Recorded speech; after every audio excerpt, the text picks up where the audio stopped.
Hello, guys, people. My name is Jack, and I want to talk to you about the Bible. I want to talk to you about the Bible, God, everything, and how it's all related. Dominions, curses, and unions. How you share curses and blessings within your relationships. I'm going to be talking about the first three chapters of Genesis. So God blessed man with dominion. Chapter 1 of Genesis, verse 28, God blessed them, and he told them, be fruitful, multiply, replenish the earth, and subdue it. Have dominion. Within that dominion, God gave man free will to reign upon himself in everything within his domain, however he see fit. He gave man the power to control everything within his domain according to his own free will, to do good or to do evil within his own domain, his dominion. Now, chapter 2 sheds light on the first union of marriage, being Adam and Eve, who were later called Eve, but man and woman, one man to his one wife, one woman to her one husband.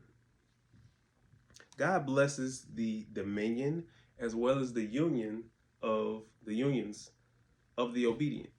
He curses the unions of the disobedient. And it's not until chapter 3, after the sin is committed, that God starts to pass out the curses.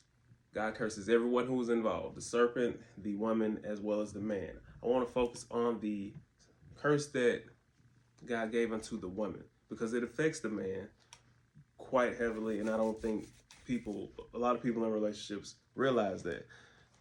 Chapter 3, verse 16, unto the woman he said, I will greatly multiply thy sorrow and thy conception. In sorrow thou shalt bring forth children, and thy desire shall be to thy husband, and he shall rule over thee. So he multiplied their sorrow and their conception. Their sorrow is grief, and onward it said, thy desire shall be to thy husband, and he shall rule over thee. Now, what people don't seem to understand is that desire that she has to be to her husband, whether or not she is in a marriage or not, that desire is still going to be to her husband.